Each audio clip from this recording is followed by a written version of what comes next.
Boker Tov Umvorach. Ce matin, je voudrais parler de quelque chose d'assez original à propos des chiens.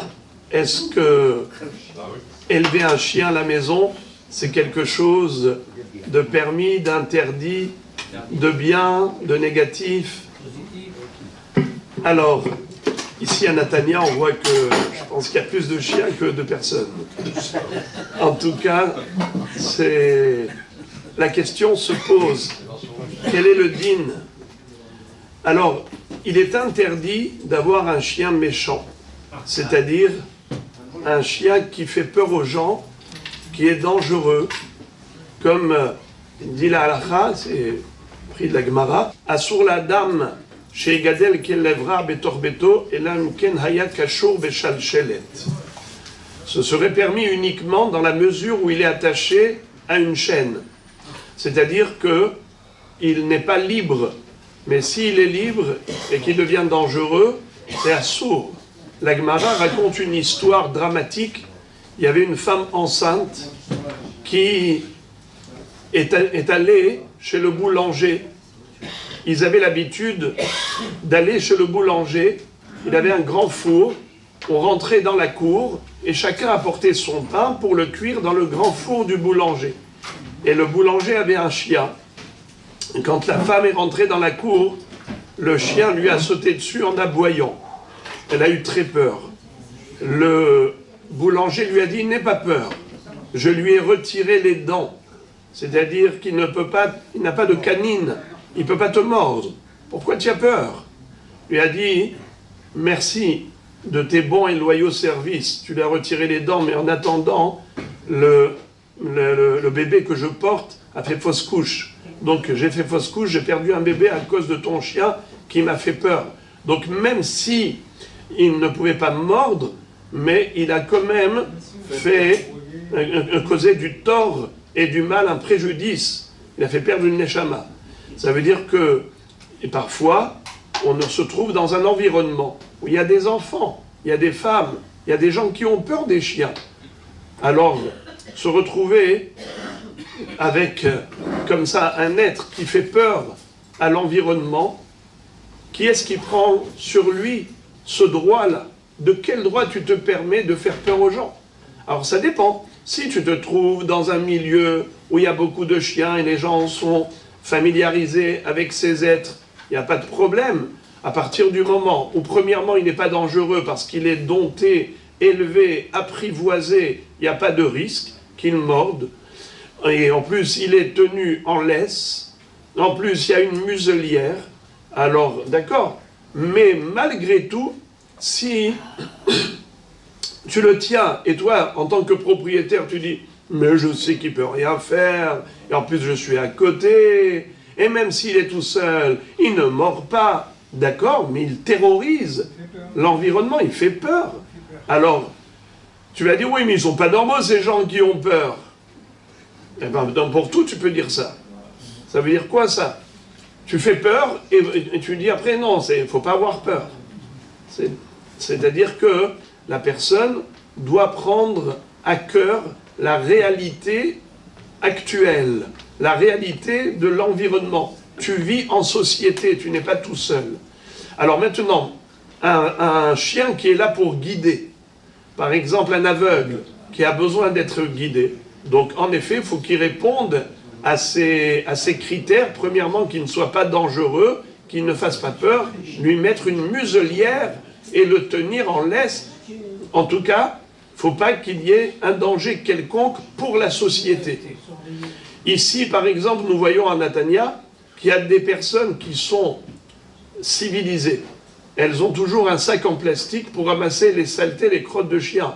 Mais il y en a qui n'ont aucune politesse. Ils laissent la saleté pour les autres. Ça, c'est très grave. De quel droit tu te permets de salir la rue? Ou encore, il y a des halachot qui concernent le chien, comme toutes les bêtes d'ailleurs. On n'a pas le droit de manger avant de les nourrir. Comme il est écrit, d'abord tu donnes à manger à ta béhéma et ensuite toi tu vas aller manger. pour la boisson, l'homme a le droit de boire avant la bête. Parce que l'homme souffre de la soif plus que la bête. Mais en ce qui concerne la nourriture, il faut d'abord nourrir la bête et ensuite manger soi-même. Donc c'est aussi une responsabilité. Tu n'as pas le droit d'oublier. Tu n'as pas le droit de faire souffrir la bête. Tsahar ba'al haïm. Également, il y a ceux qui disent qu'il faut se laver les mains à chaque fois que tu touches au chien, avant de faire une bracha et ainsi de suite. Le Baal HaTanya dit que non, ce n'est pas la peine. Mais le Yafé la lève, le Rabbi Haïm Paladji, dit que oui, il faut se laver les mains. Il faut faire attention à Pessah, de ne pas leur donner à manger du hametz, les croquettes de chien. S'il y a du hametz, est-ce que c'est permis à Pessah? À la maison, dehors peut-être. Ni à la maison, ni dehors. Pourquoi? Pourquoi? Ça nous appartient, le chien nous appartient. Ou non, mais quel est le problème? De peur que les enfants y mangent. Rappelez-vous, à partir de quand le hametz n'est plus interdit? À partir du moment où il n'est plus mangeable pour un chien. Ça s'appelle hametz she'eno ra'ui l'achilat kelev. Si ça a tellement pourri, à tel point que ce n'est pas mangeable et comestible, même pour un chien, ça s'appelle plus du hametz. Le chien, il mange. Mais là, le chien, il mange ses croquettes, donc c'est raoui, la khilat kelev, donc c'est du hametz interdit, tu n'as pas le droit de le posséder. Et donc il n'y a pas de différence à la maison ou à l'extérieur, à partir du moment où tu es propriétaire, déjà tu enverses sur Balira et Balimatse. Si tu donnes à manger à ton chien, tu en profites, tu enverses sur le Essorana.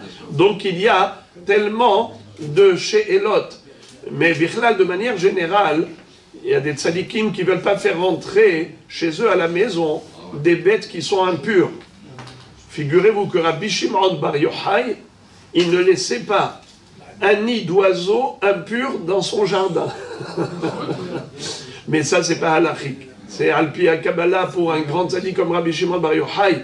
Mais sinon, dans l'absolu, il n'y a pas d'interdiction d'avoir des oiseaux comme des perroquets ou autres qui ne sont pas comestibles, qui ne sont pas cachés à la achila, mais malgré tout, on a le droit de les avoir.